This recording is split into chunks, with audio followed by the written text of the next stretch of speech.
துன்பம் நிறைந்த பௌதிக உலகம். ஜட உலகில் மகிழ்ச்சியாக இருப்பதற்காக ஒன்றன் பின் ஒன்றாக திட்டங்களை தீட்டி வருகிறோம்.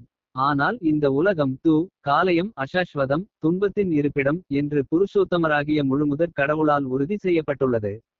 இந்த உலகம் துன்பத்திற்கான இடமாகும். இந்த உடல் துன்பத்திற்கான உடலாகும். இந்த பூமி துன்பத்திற்கான பூமியாகும். ஆனால் நாம் இவற்றை புரிந்துகொள்வதில்லை. இந்த துன்பகரமான உலகிலும் நாம் இன்பத்தை தேடுகிறோம். அதற்காக பல்வேறு திட்டங்களை தீட்டி முயற்சி செய்கிறோம். இதுவே வாழ்க்கையின் போராட்டம் எனப்படுகிறது. நாம் ஒரு திட்டத்தை தீட்டுகிறோம். இயற்கையின் சட்டத்தினால் முறியடிக்கப்படுகிறது. இதுவே மீண்டும் மீண்டும் நடைபெறுகிறது. உலக வரலாற்றினை நாம் படித்தால் அங்கே துன்பங்கள் மட்டுமே இருப்பதை காண முடியும். துன்பத்திலிருந்து விடுபட நாம் சில திட்டங்களை தீட்டுகிறோம். ஆனால் அது மேலும் துன்பங்களை நமக்கு வழங்குகிறது என்பதே உண்மை. எனவே இந்த உலகின் மீது பற்றின்மையை வளர்த்துக் கொள்வதில் நாம் உறுதியுடன் இருக்க வேண்டும். இதுவே முக்தி எனப்படுகிறது. பௌதிக சங்கத்தினை துறந்து ஆன்மீக தளத்திற்கு வரவேண்டும். நாம் ஆன்மீக ஆத்மாக்கள் என்பதால் நம்முடைய உண்மையான இடம் ஆன்மீக இடமாகும். நம்முடைய உண்மையான செயல் ஆன்மீக செயலாகும். அப்போது நாம் மகிழ்ச்சியாக இருப்போம். நான் பலமுறை வழங்கிய உதாரணத்தினை மீண்டும் வழங்குகிறேன். நிலத்தில் வாழ வேண்டிய நம்மை நீரினுள் இட்டால் நீச்சலில் எவ்வளவு திறமைசாலியாக இருந்தாலும் அங்கே வாழ்க்கைக்கான போராட்டம் தொடர்ந்து கொண்டே இருக்கும். நீரில் மகிழ்ச்சி என்பதற்கு இடமிருக்காது.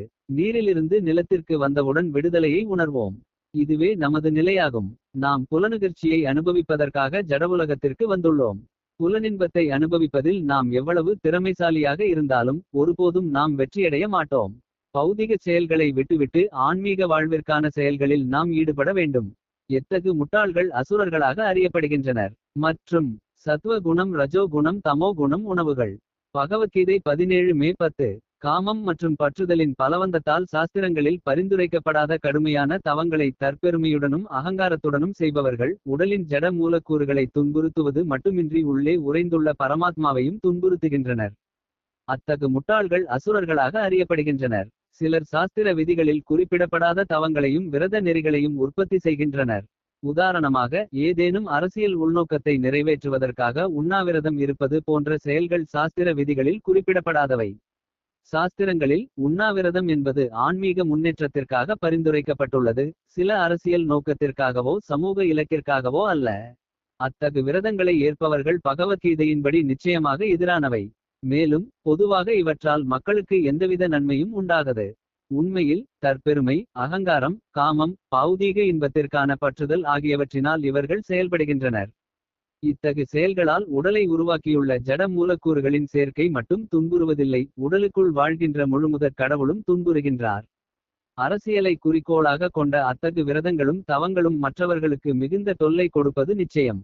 இவை வேத இலக்கியங்களில் குறிப்பிடப்படாதவை. தனது எதிரியையோ இதர கட்சியினரையோ இத்தகு முறையினால் தனது விருப்பத்திற்கு உடன்படும்படி வலியுறுத்தலாம் என்று அசுரத்தனமான மனிதன் நினைக்கலாம். ஆனால் சில சமயங்களில் இத்தகு விரதத்தினால் ஒருவன் மரணமடையவும் கூடும். இத்தகு செயல்களை பரம புருஷ பகவான் அனுமதிப்பதில்லை. மேலும் இவ்வாறு ஈடுபடுபவர்களை அசுரர்கள் என்று அவர் கூறுகின்றார். வேத சாஸ்திரங்களின் விதிகளுக்கு கீழ்ப்படியாமல் செய்யப்படுவதால் இத்தகு ஆர்ப்பாட்டங்கள் முழுமுதற் கடவுளை அவமதிப்பதாகும். இந்த விஷயத்தில் அசேட்ச என்னும் சொல் மிகவும் முக்கியமானதாகும். சரியான மனோநிலையில் இருப்பவர்கள் சாஸ்திர விதிகளுக்கு கீழ்ப்படிதல் அவசியம். அத்தகு நிலையில் இல்லாதவாகள் மட்டுமே சாஸ்திரங்களை புறக்கணித்து அவற்றிற்கு கீழ்ப்படியாமல் தங்களது சொந்த வழியில் தவங்களையும் விரதங்களையும் உற்பத்தி செய்வர். அசுரத்தன்மையுடைய மக்களின் இறுதி முடிவு முந்தைய அத்தியாயத்தில் கூறப்பட்டது. அதனை எப்போதும் நினைவில் கொள்ள வேண்டும். இவர்களை அசுரத்தன்மையுடையவர்களின் கற்பத்தில் பிறவி எட இக்கும்படி கடவுள் கட்டாயப்படுத்துகின்றார். இதன் விளைவாக பிறவிதோறும் அவர்கள் அசுர கொள்கைகளை ஏற்று வாழ்ந்து முழுமுதற் கடவுளுடனான உறவுகளை முற்றிலும் மறந்துவிடுகின்றனர். அவ்வாறு இருப்பினும் வேத அறிவின் பாதையில் வழிநடத்தக்கூடிய ஓர் ஆன்மீக குருவினால் உபதேசிக்கப்படுமளவிற்கு அவர்கள் நல்லதிர்ஷ்டம் பெற்றால் இந்த பந்தத்திலிருந்து விடுபட்டு இறுதியில் பரம இலக்கை அடைய முடியும். ஒவ்வொருவர் விரும்பும் உணவிலும் கூட ஜட இயற்கையின் முக்குணங்களுக்கு ஏற்ப 3 வகை உண்டு. இது யாகங்கள், தவங்கள் மற்றும் தானத்திற்கும் பொருந்தும். அவற்றிற்கு இடையிலான வேறுபாடுகளை தற்போது கேள். ஜட இயற்கை குணங்களின் பல்வேறு நிலைகளுக்கு ஏற்ப உண்ணுதல், யாகங்களைச் செய்தல், தவங்கள் மற்றும் தானங்களில் வேறுபாடுகள் உள்ளன. இவையனைத்தும் ஒரே நிலையில் செய்யப்படுபவை அல்ல. எத்தகு செயல்கள் ஜட இயற்கையின் எத்தகு குணத்தை சார்ந்தவை என்பதை ஆராய்ந்து அறியக்கூடியவர்களே உண்மையில் விவேகம் உடையவர்கள். எல்லாவிதமான யாகம், உணவு அல்லது தானமும் ஒன்றே என்று கருதுபவர்களால் விவேகத்துடன் செயல்பட முடியாது. அவர்கள் முட்டாள்கள். சில அமைப்பின் தொண்டர்கள் தான் விரும்பும் எதையும் ஒருவன் செய்யலாம் என்றும் அதனால் பக்குவத்தை அடைய முடியும் என்றும் வாதம் செய்கின்றனர். ஆனால் அத்தகு முட்டாள் வழிகாட்டிகள் சாஸ்திரங்களின் வழிகாட்டுதலுக்கு ஏற்பச் செயல்படுவதில்லை. அவர்களே பாதைகளை உற்பத்தி செய்து பொதுமக்களை தவறாக வழிநடத்துகின்றனர். ஆயுளை நீடித்து வாழ்வை தூய்மைப்படுத்தி பலம் ஆரோக்கியம் சுகம் மற்றும் திருப்தியை கொடுக்கும் உணவுகள் சத்வ குணத்தில் இருப்போருக்கு பிரியமானவை. இத்தகு உணவுகள் ரசமுள்ளவையாக கொழுப்பு சத்தும் ஊட்டச்சத்தும் மிக்கவையாக இதயத்திற்கு இதமளிப்பவையாக உள்ளன. மிகவும் கசப்பான மிகவும் புளிப்பான உப்பு நிறைந்த சூடான காரமான உலர்ந்த மற்றும் எரிகின்ற உணவுப் பொருள்கள் ரஜோ குணத்தில் இருப்பவர்களுக்கு விருப்பமானதாகும். இத்தகு உணவுகள் துன்பம் சோகம் மற்றும் நோயை உண்டாக்குகின்றன. உண்பதற்கு 3 மணி நேரத்திற்கு முன்பே சமைக்கப்பட்ட சுவையற்ற பழைய ஊசிப்போன எச்சில்பட்ட தீண்டத்தகாத பொருள்களை கொண்ட உணவுகள் தமோ குணத்தில் உள்ள மக்களால் விரும்பப்படுகின்றன. உணவின் நோக்கம் ஆயுளை நீடித்து மனதை தூய்மைப்படுத்தி உடல் பலத்தை வளப்படுத்துவதாகும். உணவின் ஒரே குறிக்கோள் இதுவே. கடந்த காலத்தின் பெரும் முனிவர்கள் வாழ்நாளை அதிகரிக்க கூடியதும் உடல் ஆரோக்கியத்திற்கு உதவக்கூடியதுமான பால் பொருட்கள் சர்க்கரை அரிசி கோதுமை பழங்கள் மற்றும் காய்கறிகளை உணவுகளாக தேர்ந்தெடுத்தனர். இத்தகு உணவுகள் சத்துவ குணத்தில் இருப்பவர்களுக்கு மிகவும் பிரிமானவை.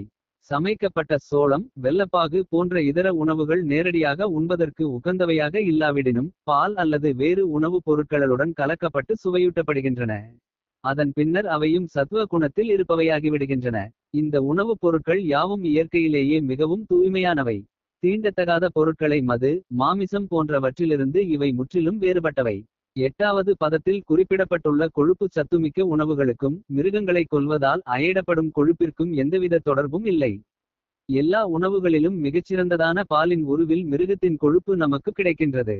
பால் வெண்ணெய் பாராடை கட்டி போன்ற பொருட்கள் மிருகத்தின் கொழுப்பை அப்பாவி மிருகங்களை கொல்வதற்கான தேவை ஏதுமின்றி வழங்குகின்றன. மிருகவதை நடைபெறுவதற்கு ஒரே காரணம் கொடூர மனப்பான்மையே. தேவையான கொழுப்பு சத்தை பாலின் மூலமாக பெறுவது நாகரிகமான வழிமுறை. மிருகங்களை கொல்வது காட்டுமிராண்டித்தனம். பட்டாணி பருப்பு முழு கோதுமை போன்றவற்றில் புரதச் சத்து தாராளமாக உள்ளது. கசப்பான உப்பு கரிக்கின்ற மிகவும் சூடான அல்லது மிளகாய் அதிகமாக சேர்க்கப்பட்ட உணவு வகைகள் வயிற்றிலுள்ள கபத்தை குறைத்து வியாதிக்கு வழிவகுப்பதால் துன்பத்தை கொடுக்கின்றன. இவை ரஜோ குணத்தின் உணவுப் பொருள்கள் ஆகும். பழைய உணவுகள் இருளான தமோ குணத்தைச் சேர்ந்தவை.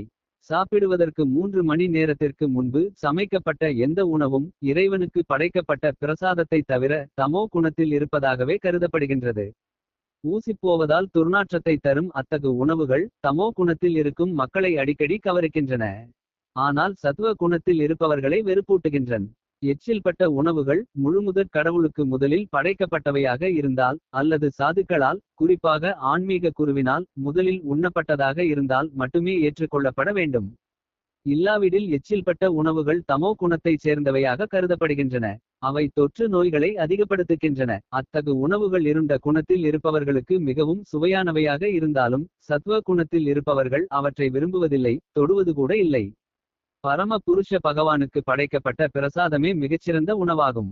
காய்கறிகள் மாவு மற்றும் பாலினால் தயாரிக்கப்பட்ட உணவுப் பொருள்கள் பக்தியுடன் படைக்கப்படும்போது அவற்றை நாம் ஏற்றுக்கொள்வதாக பரம புருஷ பகவான் பகவத்கீதையில் கூறுகிறார். பத்ரம் புஷ்பம் பலம் தோயம். பரம புருஷ பகவானால் ஏற்றுக்கொள்ளப்படும் பொருள்களில் பக்தியும் அன்புமே தலைசிறந்தவை என்பது உண்மையே. இருப்பினும் பிரசாதமானது ஒரு குறிப்பிட்ட விதத்தில் தயாரிக்கப்பட வேண்டும் என்றும் குறிப்பிடப்பட்டுள்ளது. சாஸ்திர விதிகளின்படி தயாரிக்கப்பட்டு பரம புருஷ பகவானுக்கு படைக்கப்பட்ட பிரசாத உணவு நீண்ட நெடுங்காலத்திற்கு முன்பு தயாரிக்கப்பட்டிருந்தாலும் கூட ஏற்றுக்கொள்ளத்தக்கதாகும். ஏனெனில் அது தெய்வீகமானதாகும். எனவே உணவை களன்மற்றதாக சாப்பிடத்தக்கதாக மற்றும் எல்லாருக்கும் சுவையானதாக மாற்ற ஒருவன் அதனை பரம புருஷ பகவானுக்கு நைவேத்தியம் செய்தல் அவசியம்.